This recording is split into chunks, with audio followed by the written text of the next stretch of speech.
So, welcome everyone, and I will start in English and just say that I met Dicken and Natasha in Norway. I didn't meet them in Norway, but I was with them in Norway, and it was just a wonderful, wonderful time. And I hope this retreat that they're having in Copenhagen soon.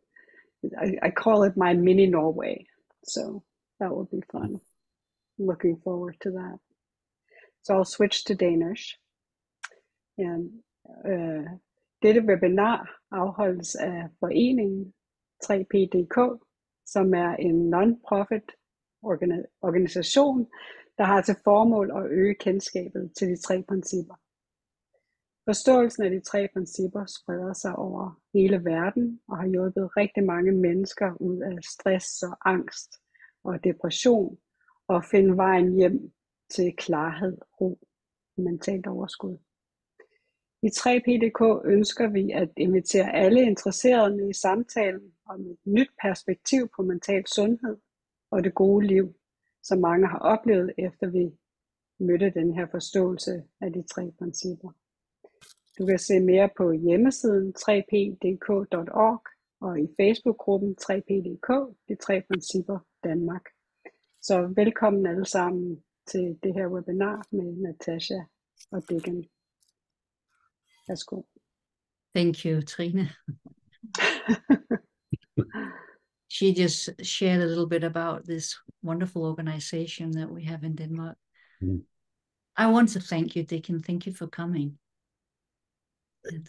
Well, I couldn't think of anything I'd rather be doing right now. So this is awesome. It's wonderful to see everybody who has come today. Yeah. Well, I wanted to start with a wonderful experience that Dicken and I had yesterday. Our book Coming Home came out in English in 2016. It's now translated into 10 different languages and another 2 coming soon. But we never made an audiobook. And we already had, someone in mind that we'd like to do it. It just didn't work out. And then we were together this summer, and we went to a Shakespeare play. It was wonderful. And then not long after that, someone sent us a YouTube video of an actor from Los Angeles who's a Shakespeare actor and has done more than 500 audiobooks. So he's a real pro. And we had our first conversation with him yesterday. Now, what was really cool about it was that the first thing he said was that he'd been reading it, he loved it, and he said there was one thing that he started to see. He was thinking about someone from his life 50 years ago. It was someone that he kept on thinking about him, and I didn't know why. It just kept occurring to him and occurring to him. And because he was reading our book, suddenly he went, oh, that's thought. It's like it sort of occurred to him, because he was just thinking about this guy a lot, he said. And suddenly he realized and woke up to, gosh, that's thought. And as soon as he saw that, he said it just disappeared. And it took 2 weeks for him to even realize that he didn't think about this guy anymore. Now, that was the first thing he told us. The second thing he told us was that he has a friend who's a drug addict and who's now living on the street, sadly. And he's been helping him, over the years, on and off with money and different ways that he could help him.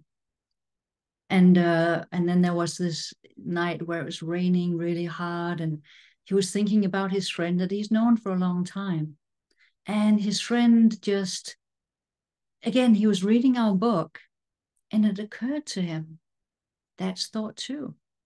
Worry, concern about my friend, that's also thought. And in that moment, when he saw it, he said it was like it fell away. And love, he was filled with love in that moment. And it occurred to him, it wasn't like a voice, but it occurred to him in these words, when you give him money, you're hurting him. And it blew him away. but he felt in his heart a lot of love. And it changed everything for him in regards to his friend, that he didn't feel any guilt. He felt just love, and he knew what to do. And so Dicken and I, we were thrilled. I mean, to have someone read our book that not only is a professional actor, we love his voice, we love his dedication, we love that he loves Shakespeare, because we do too, but also that he'd had these insights just from reading the book once. And he said he was going to read it a couple of more times. But that's the power of this understanding, the power when we see the role of thought, and the power when we see that we're living in a thought, create a reality, and we get a sense of this love that's behind this love of our being. And so I just wanted to start with that.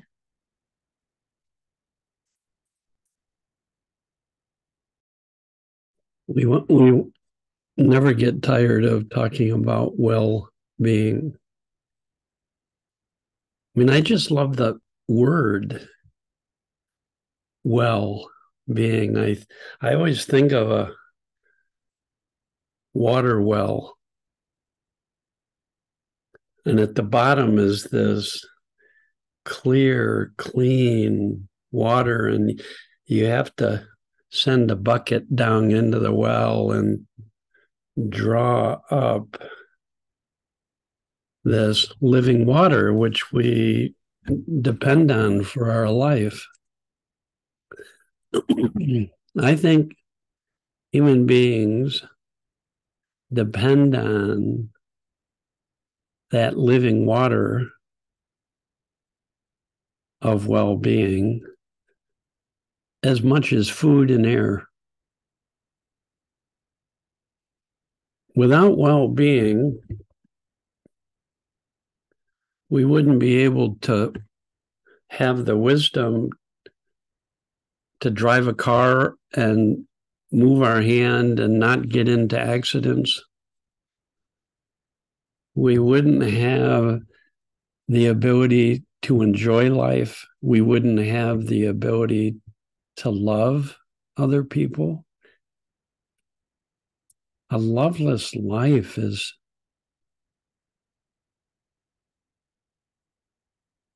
so painful. So I had been a psychologist 10 years, and no one had ever told me that I had perfect well-being inside, that I had this living spirit, this living water, this nourishment that was always available to me in any moment, any situation. Isn't that interesting? I'd been trained as a psychologist. I had my doctorate in psychology. No one was talking about well-being. People were only talking about diagnosing illness, as if at the core of people was illness. And to have Sydney Banks, this welder with a 9th grade education, who had directly discovered through his own awakening experience that the very core of life is living water, living spirit. And every one of us is connected to this field of living energy, life energy. It's an infinite field of life energy. And he realized there were 3 qualities to this life energy that were available to every single human being as gifts given to us when we're born. That's pretty cool. No exceptions. No exceptions. Every one of us is connected to this field of life energy. And the fundamental nature of that life energy is an intelligence that knows how to move us through life wisely. No matter what's going on, no matter what's happening. how to move us through life wisely in ways that are best not only for us, but for everybody else around us. That another characteristic that we're all born with is the capacity to move to higher and higher levels of consciousness, where we become more awake, more aware, more in love with life, more where our senses become more alive. What a gift. It's built into all of us, that there are infinite levels of consciousness. That's one of the reasons why we want to get together in Denmark and together explore the depth of our being, this living water, this nourishment, and have greater and greater realization of what's already there. This. And then there's another characteristic: infinite creative potential. And so often we think that the way we're seeing life is the way life is, rather than that's one out of gazillion possibilities of how we can see life. We tend to believe our beliefs, so we become very limited in who we think we are, who we think other people are, what we think is possible. We often get stuck in the way we see life. And the good news is we're connected to this dimension of infinite possibilities. The bonus is anytime any of us for one moment touch this space of infinite potential, awakened consciousness, and wisdom, the experience is we feel closer to anything around us unconditionally. So we can say our very nature is love. I would not have stayed studying these principles for 35 years, exploring this inner depth, if it didn't awaken greater and greater levels of love and compassion for people.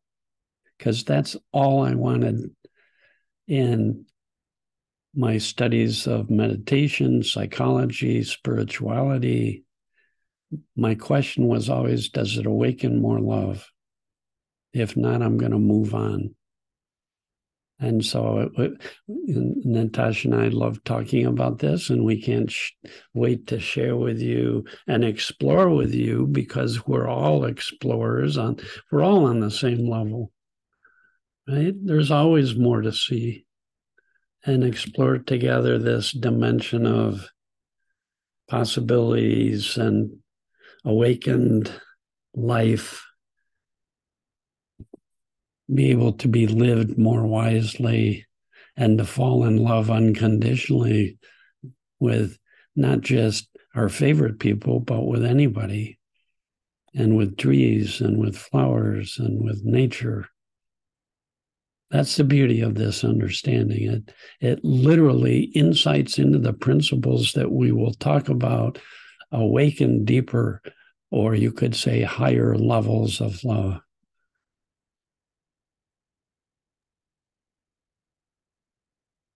What's not to like? Yeah, yeah, no kidding. When we came up with this title, I remember that it came just after I had some insights of my own into well-being.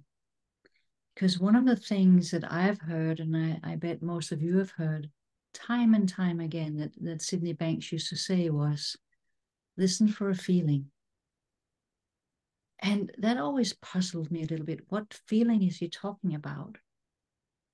Until one day I had this insight about well-being is this feeling.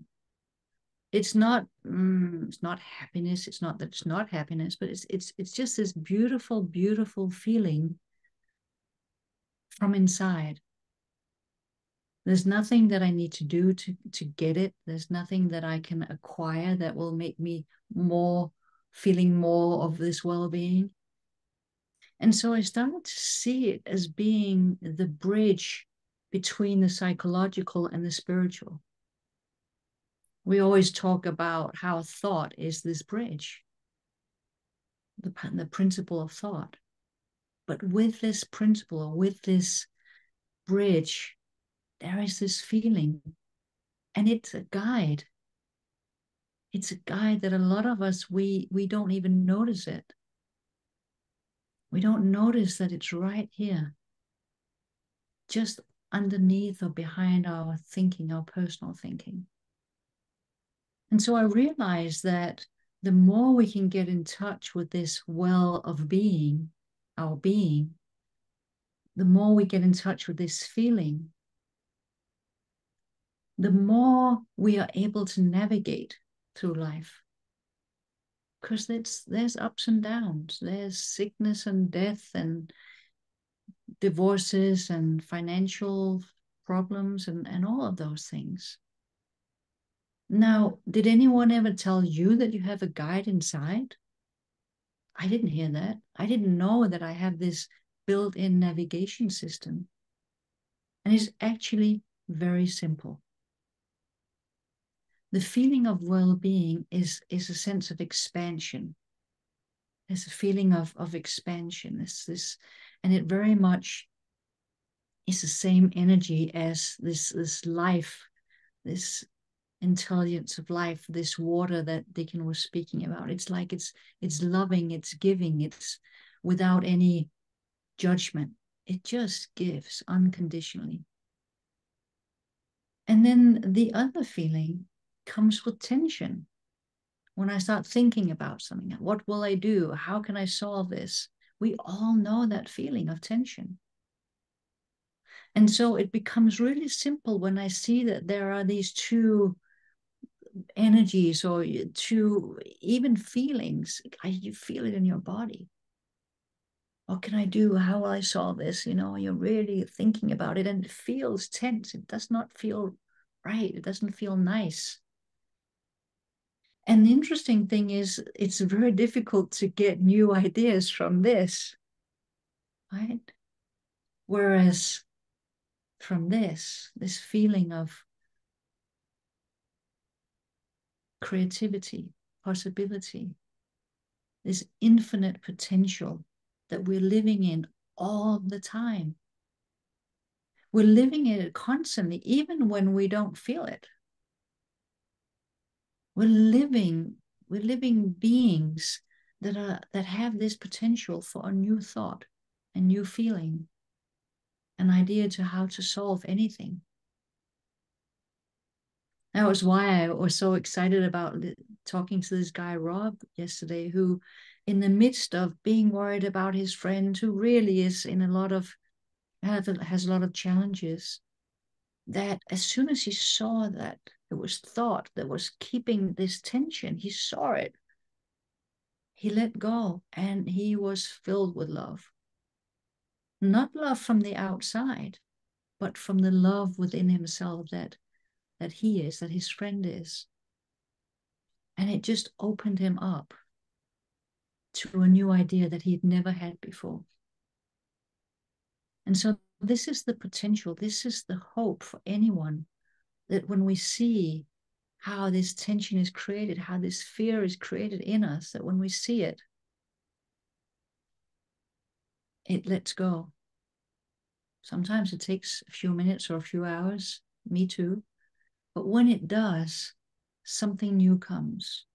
And that is so hopeful. That is, for me, the hope of the three principles understanding. What Sydney Banks gave us was this hope that something can change at any moment.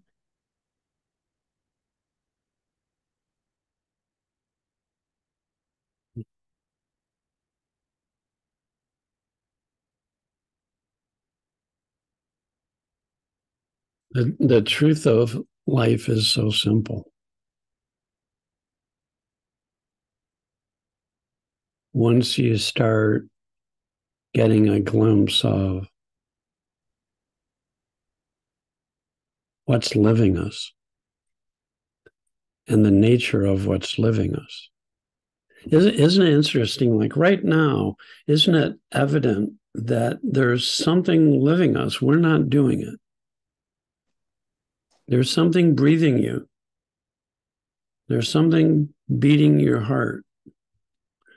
There's something generating mental activity in your head 24/7. That we're connected to a life force that's living us. Some people call that the quantum field. It's life energy, formless life energy that has the power to create and live anything created. Created my dog. I'm so happy it created my dog. And then it operates my dog so that my dog can respond and be aware and is so loving. I took my dog to the beach.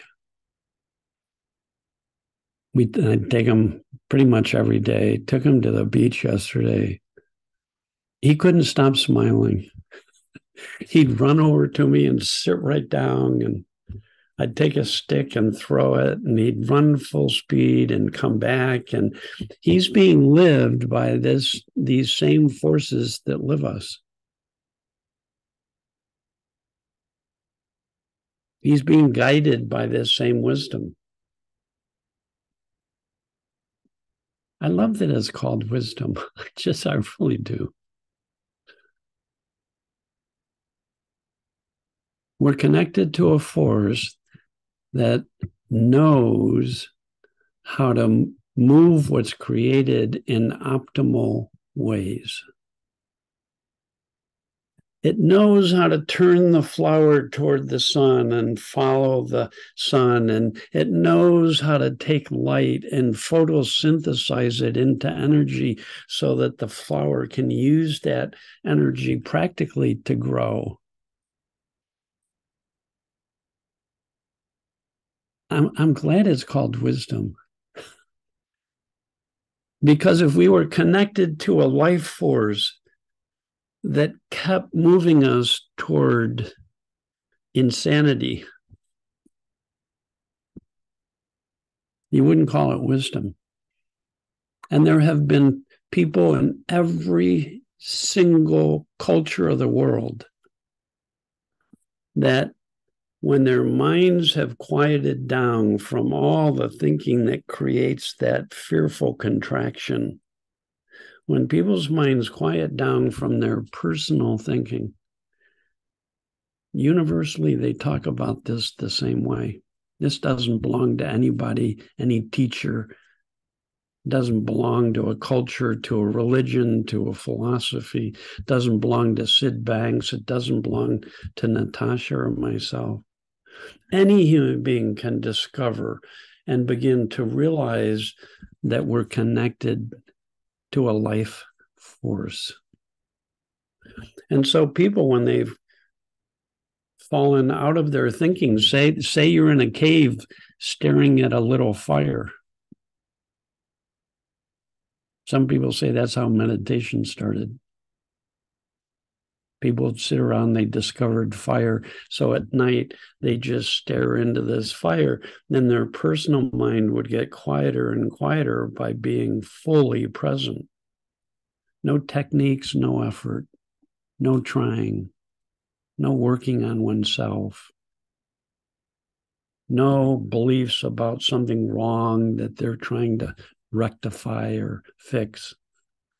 Staring into this fire and getting quiet, and then discovering they feel more spacious. Discovering that they can tap into a creativity that's boundless. That's where all the new inventions came from, all the new ideas came from. they discovered the crowning glory, discovered every time I drop out of my personal thinking far enough, I fall in love with whoever's around me. So they began to feel a connection, an intimate connection with their tribe, with their clan, with the people around them. They began to feel intimate connections with trees and plants. And even animals, they would feel intimate connections with animals. The birth of awe and wonder.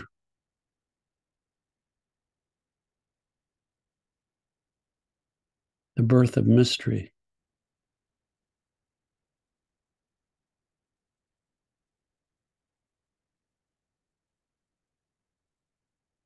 Given freely to anyone willing to let go of, just for moments, everything you think you know.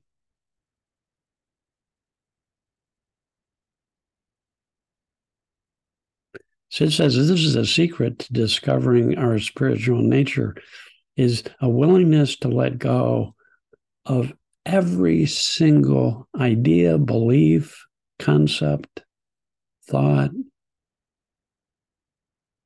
Why? Because we drop into this spacious ground of awe and wonder, and we find out that there are feelings there that lift our spirits and connect us to life in a positive way. Now, I've had the chance to work with kids, parents, doctors, nurses, professors, kids of all ages, policemen, men and women in prison, CEOs of corporation. For 16 years, I worked in big business. And I found out there are no exceptions to the fact that the only thing keeping people from accessing this deeper dimension of love and wisdom is we get involved in the content of our thinking. And then we start thinking that the content is truth. It's the only thing. It's the only thing that creates psychological difficulty for any person. So I can go into a mental institution, which I have many times, and every single person has perfect well-being inside. In other words, if they fall out of their thinking, they're no different than anybody else. They're going to feel more peaceful. They're going to tap into very rich feeling, and they're going to feel more connected to life in a positive way. And when they are connected to this deeper feeling, they have more common sense, so they can live a healthy life from that place. No exceptions. So we have to talk about thoughts so people can understand how innocently and often we get caught up in the content of our thinking, and we begin to feel disconnected from love, disconnected from others. It's inevitable. It happens to me if I get too caught up. Yesterday, I got a little overwhelmed in my first day back at work after 3 weeks of being away. All of a sudden, I said to my wife, "Whoa, I think I have a headache. Oh my God, I haven't done this much thinking in 3 weeks." And I knew then there was nothing wrong, nothing to be fixed. I just needed to drop back into that space that I'm becoming more and more familiar with, where I don't know anything. And when I'm nobody, the great nothingness, out of which always arises aliveness, creativity, love, guidance. No exceptions.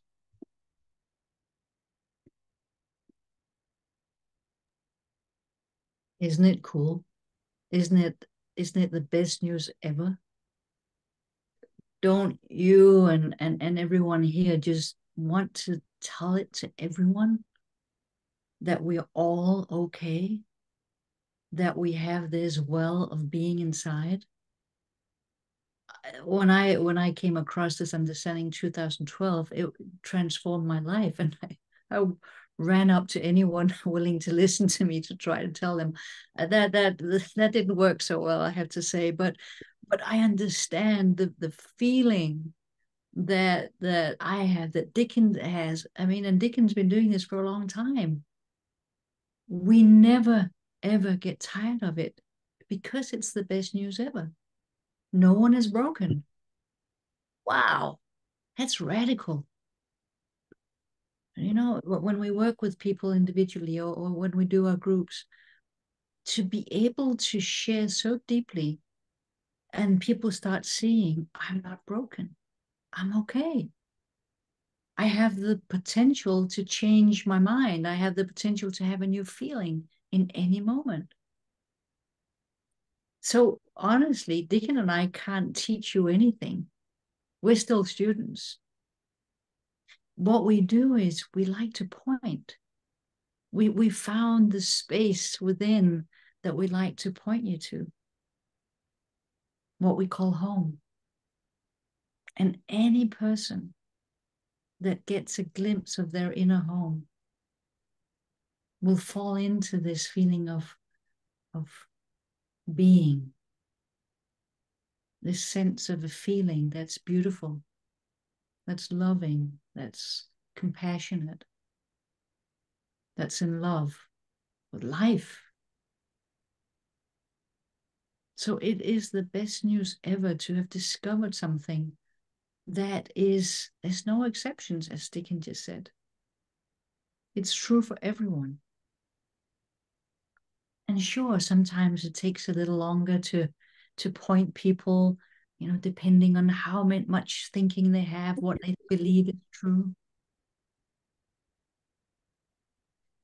But to see that underneath the surface, like on the top of the surface, there's waves and maybe boats, and there can be lots of things going on the top of the waves, and we can feel separate and alone, but beneath the surface, there's calm, there's oneness. We are connected. So often people feel lonely. The only way you can feel lonely is if you think you're a wave and you don't realize that you're made of water. So there's something that happens to people when they realize, I am connected. We are one. On the surface, we sure look different. Different genders, different races, different religions. You know, there's a ton of different things we could look at. But under the surface, when we look to within, it's the same. We're the same being. And when we see that, when we touch that, when we know that intimately, how am I ever going to want to hurt anyone? Why would I ever steal from anyone? When we see deeply that we are one, it awakens love and compassion. We want to be helpful. We see people who are struggling and we reach out naturally. When ego falls away, there is just love. And so being able to realize our being, that's why we call this seminar Well-being, Awakening to Your True Self.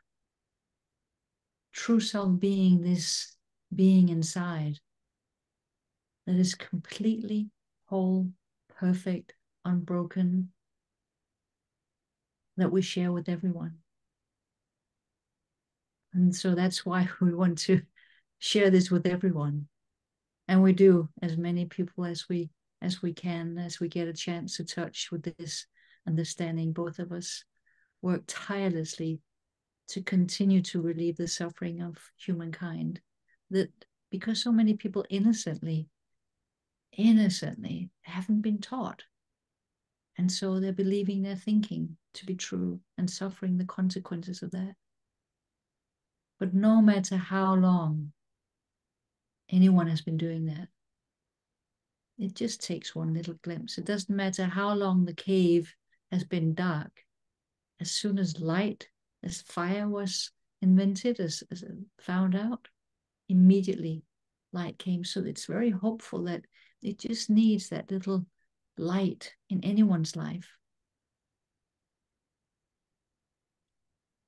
So that's just beautiful. We will also be talking about that it's okay to get lost. I don't know anybody who doesn't. Sid Banks did. It's okay to get caught up in your thinking at times and not realize you're a beautiful, infinite, divine being. One time we asked Sid, how come people get so easily caught up and lose their good feeling and blame the world for it? And he said, well, in truth, we're spiritual beings, which just means we're infinite, formless life energy that has taken form as a physical body. It's still, our physical body is still a dance of energy. It's still just energy condensed. And he says, what happens though when we're born into or manifest as a physical body, we look out at the world and we see things and we start thinking about them. And pretty soon that becomes our world, the visible world, what we can see and our own thinking about it. And we live in that world. And anybody who begins to live exclusively in their own personal thinking will become innocently, I do, everybody I know, there'll be stress, there'll be tension, there'll be feeling less connected to people. There'll be seriousness. You'll get serious. You'll get easily bothered by things. We become identified with our thinking and feeling as who we are. That's what some people would call ego. We become ego-centric, ego-bound, and we start suffering. Now, nothing wrong with this. Nothing wrong with this. It's the easiest thing in the world to just forget that we're connected to an infinite field of life energy because it's invisible. That's why some people call it spiritual or divine, because it's invisible, completely invisible. In quantum physics, they say the visible world, no matter how big or how small, only takes up a small percentage of our universe. And the vast percentage of our universe is dark energy and dark matter, invisible, can't be seen, can't be measured.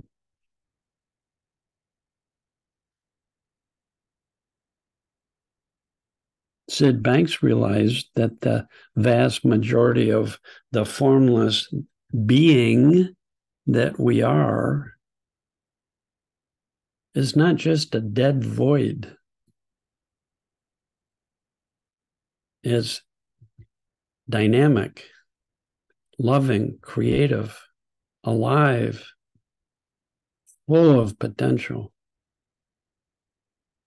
waiting to burst forth in new life and freshness and aliveness.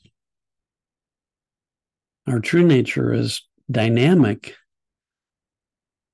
When you say, who are you? And people say, well, I'm Dicken Bettinger and I'm feeling a little down today, and I'm this and that, and this is what's happening.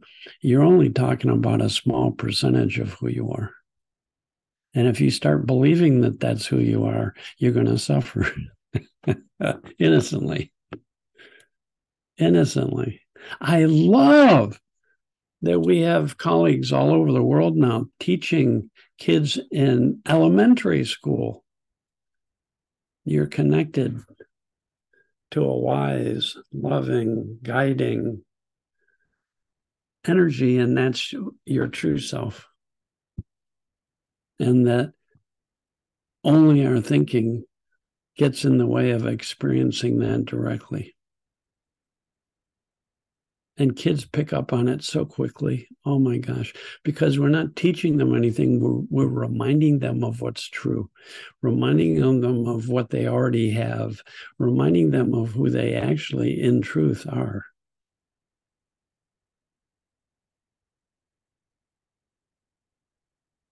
To watch little kids realize they're caught in thought and letting it go and dropping back into a playful, alive, creative space, which is so easy for them. But without understanding how that works, pretty soon as they get older, they'll get more and more identified with and caught up in their thinking and feeling. And oh boy, the number of teenagers that I worked with during the pandemic who were depressed, super anxious, or suicidal was astounding.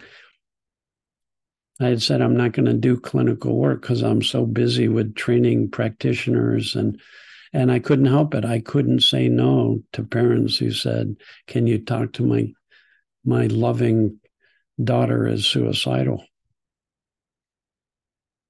And I just have to remind them, you're not all that negative thinking you're caught up in all day long. And behind that thinking, there's aliveness. Oh, there it is. There it is. Oh my God, here it comes. So easy, so close. Sid would say we're a thought away from disengaging from our personal thinking and experiencing a more spacious presence. At all times, everybody, no exception.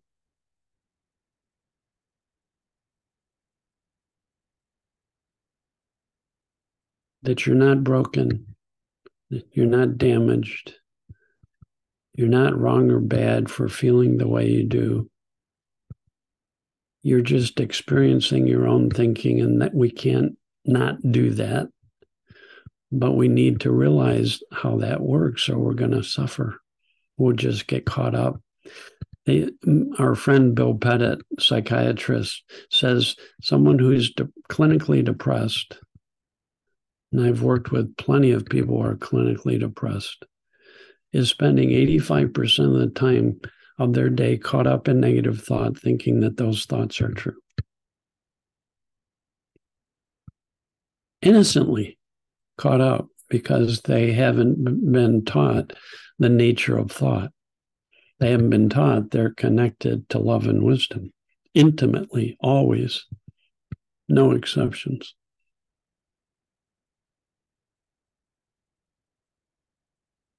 We can all wake up to what's true, that we're more than the small percentage of what's visible.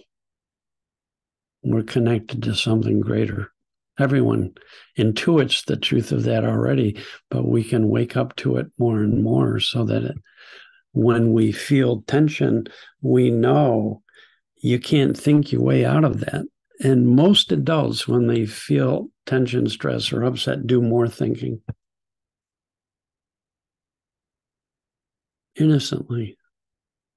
But there isn't a human being on this planet that can think their way to the present moment, can think their way to love, can think their way to wisdom. It just, no one can. Sid Banks couldn't. No one can.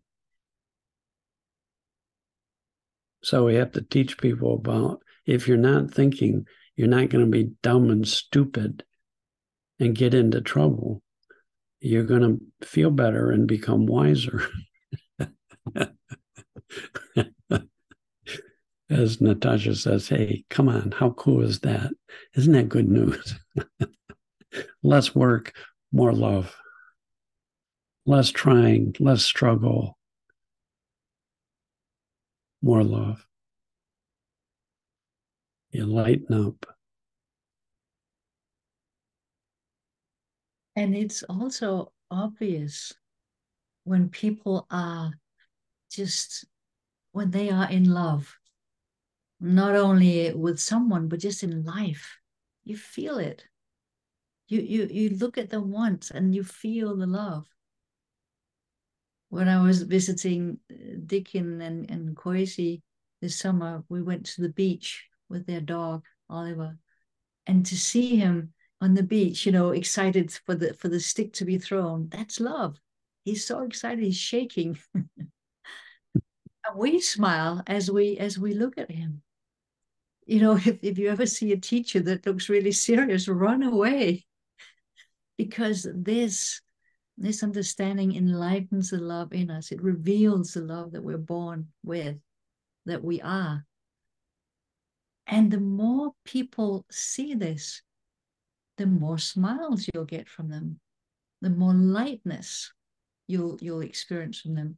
I remember one time Dick and I was speaking at a conference in New York, and there were 3 girls that we met in the hallway, and they said, "We've just been jumping up and down on our bed. Is that normal?" We went, "Yep." Right? They were so excited about what they were hearing that they couldn't help themselves but jumping up and down. So again, we have a navigation system inside. When you feel lighthearted, when you feel like you want to reach out, you want to connect, you want to help someone, you're connected to this love inside and you become other-centric. When you're down and you're serious and you think this is me and it's a problem, and you become egocentric and everything is about me and me and me and why me, and you know, it's so egocentric is caught up in thought. Other-centric is what happens naturally when we feel good. When we when the thoughts have dissolved in the sunlight. So it's obvious, and we want to be with people, don't we, who are lighthearted. Dicken and I, sometimes when we travel together, we go into a restaurant, and sometimes there's some people that are not always happy. We had a maitre d' in London at the breakfast place we were eating, and we every day we would try to find ways just to make him smile, because boy, did he look like life was tough. And all the people working there, they looked like life was tough. And so we just wanted, you know, to see if we can make them smile, just compliment them, say that we love the food, or, you know, what a good service we were getting. And as soon as people smile, it's like something breaks through them. You can see it.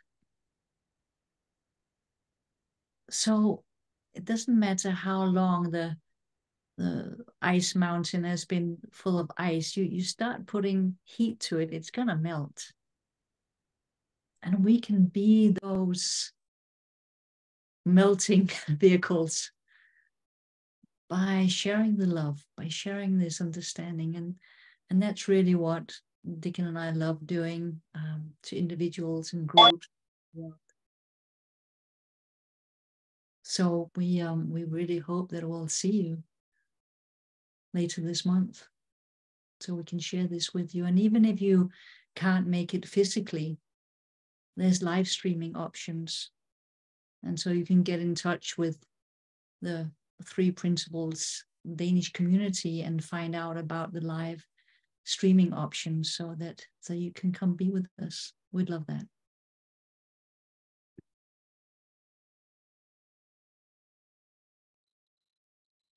Thank you both. What a beautiful feeling. And I'm very excited to see you both in Denmark soon. September 30th and October 1st is when you'll be doing the 2-day seminar in Copenhagen. And I can highly recommend that you join us for this, because it is truly amazing to be in the presence of the two of you. And the feeling is so beautiful, and the beingness is very evident. So if you are out of country and would like to attend the seminar, you can write an email to info, I-N-F-O, at 3pdk.org. And if you live in Denmark, you can, if you're in the big group, in the big 3P group, there is the flyer for the seminar, and it's Holdsport that you sign up for. So info at 3pdk.org is who you email if you're out of country. So thank you for doing this, both of you. I'm certainly calm, so that's Can good. you allow me to screen share for 1 second? Yes, I'll make you co-host.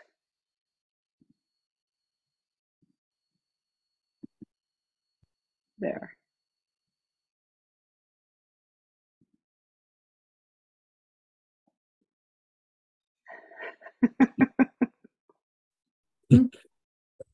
It says it all, doesn't it? There's Ollie on the beach. I mean, that's all of us. That's the living water coming through, quenching the thirst of our grasping, searching unhappiness. That's being quenched, and that's inside all of us. So I wanted to share that with you.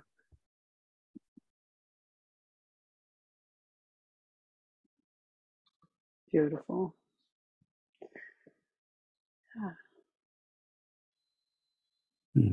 Thank you, everyone, for coming. Yeah. Thanks, Dicken. Lovely being with you again. And thank you, everyone, for joining us here today. I hope to see you either live, which would be lovely, because hugs are just better when you can get to do it for real, or virtually would also be lovely. We've got a professional setup that allows you to see everything live. So it's a great option if you can't make the travel. Thank you. Okay.